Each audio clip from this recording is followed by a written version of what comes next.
अतीक अहमद के खिलाफ पीड़ित परिवारों ने मुकदमा दर्ज कराया, उसके परिवार के खिलाफ। वह समाजवादी पार्टी के द्वारा पोषित माफिया है और उसकी कमर को तोड़ने का काम हमारी सरकार ने किया है। और फिर मैं कहता हूं इसलिए बार कह रहा हूं, इस माफिया को मिट्टी में मिला देंगे।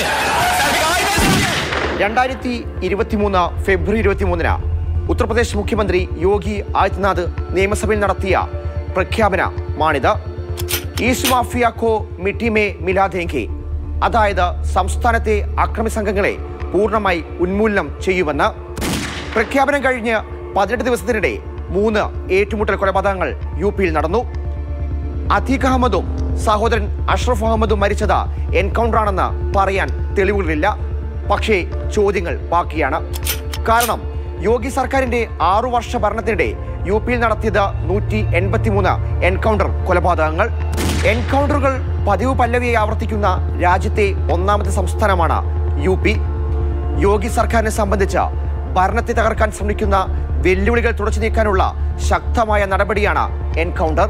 യോഗി ഭരണത്തിൽ കയറി 2 ആഴ്ചകളിലായിരുന്നു മാർച്ച് 31 സഹരൻപൂരിൽ വെച്ച് കൊടും കുറ്റവാളിയായ ഗുർമീതിനെ യു.പി. പോലീസ് വധിക്കുന്നത്. 2017 ജൂണിലും 2022 ജനുവരിയിലും എൻകൗണ്ടറുകൾക്ക് ചുക്കാൻ പിടിക്കുമെന്ന് പൊതുവേദിയിൽ വെച്ച് യോഗി പറയാതെ പറഞ്ഞിട്ടുണ്ട്. ഏറ്റവും കൂടുതൽ എൻകൗണ്ടറുകൾ നടന്നത് 2018-ലും കുറവ് നടന്നത് 2022-ലുമാണ്. 6 വർഷത്തിനിടയിൽ 13 പോലീസുകാർക്ക് ജീവൻ പൊലിഞ്ഞെന്നും 1443 പോലീസുകാർക്ക് പരിക്കേറ്റതായും കണക്കുകൾ സൂചിപ്പിക്കുന്നു. 2017 മാർച്ച് 20-നും 2023 മാർച്ച് 6-നും ഇടയിൽ 23,069 കുറ്റവാളികളെ പോലീസ് അറസ്റ്റ് ചെയ്തു.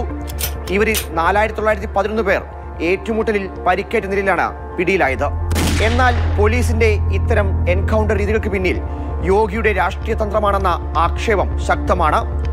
ഉത്തർപ്രദേശിലെ വിവാദമായ ബുൾഡോസർ രാഷ്ട്രീയത്തിനൊപ്പം എൻകൗണ്ടർ എന്ന ഓപ്പറേഷൻ ലങ്ഡയും വിമർശന വിധേയമാണ്. അതുപോലെ തന്നെ പിന്തുണയും.